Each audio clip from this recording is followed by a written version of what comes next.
But moving on down, next, I guess, would be the U.S. Senate race. There's a serious challenge to incumbent John Cornyn, both within his party and on the Democratic side. There's a viable candidate in Rick Noriega of Houston. Although I know some people feel like with the last name Noriega, it may be challenging for him to.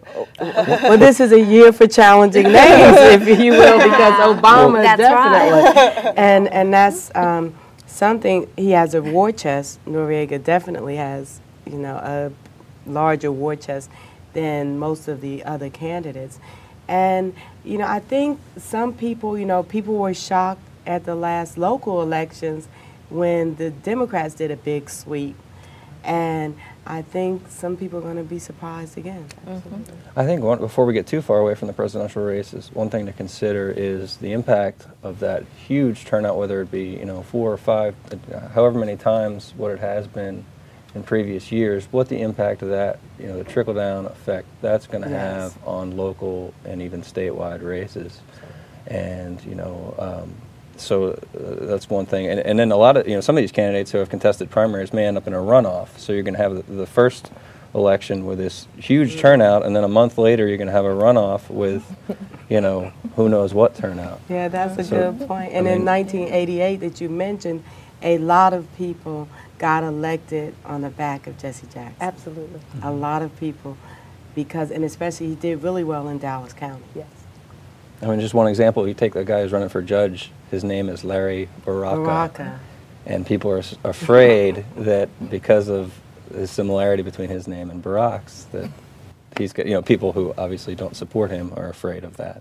His supporters, I'm sure, would love to see there's also that. a Democratic judge race between Cruz and Houston. Sam Houston is one of the Democratic judge candidates who got at least one newspaper endorsement running against Bustamante Cruz, who's from Dallas. And also, speaking of runoffs, the super crowded on both sides sheriff race, pitting former longtime Sheriff Jim Bowles, who was left in disgrace and lost to Lupe Valdez 4 years ago. He's back to challenge for the Republican nomination, and Lupe Valdez has many challengers within her party. What does that say to?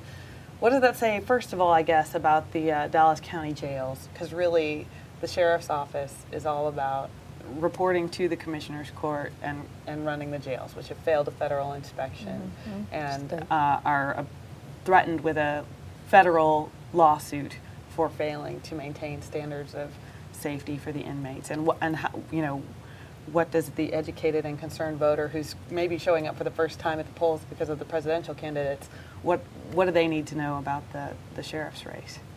And you know, and that's the thing when we're looking at Dallas County, because if the jails were doing exceptionally well and met all the standards and everything, then there are a number of other issues that people would be after the sheriff about.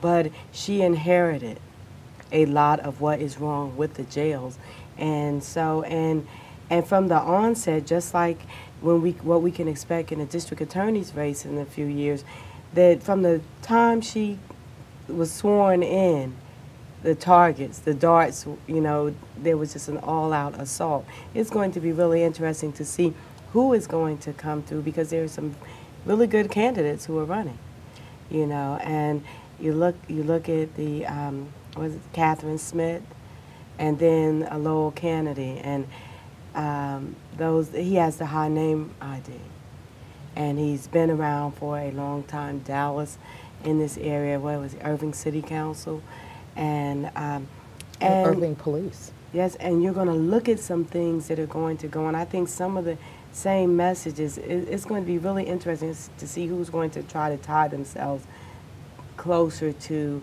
the top, to try to get, you know, to drag themselves in with everyone else. And a lot of that will show up in who is supporting who. If you look at who is supporting who at the top, and then look who is supporting who down in the local races, and you see some of the same people. Absolutely. The real, you know, one of the other real interesting things about the sheriff's race is that regardless of who comes out of the primaries, and you know, I would think at this point that it's probably going to be a runoff, and at least on the Democratic side, I don't know if a candidate can win 50% of the vote on the Republican side or not. But anyhow, in November, it's going to be interesting because the Republican Party, the counter-Republican Party, has identified this race as their top priority locally, and this is seen in many ways as their last stand in the county, based on what happened in 06. You know, if they can't win this, you know, given all the criticism of Lupe, you know, what can they win is the question, and so that'll be a real interesting fight.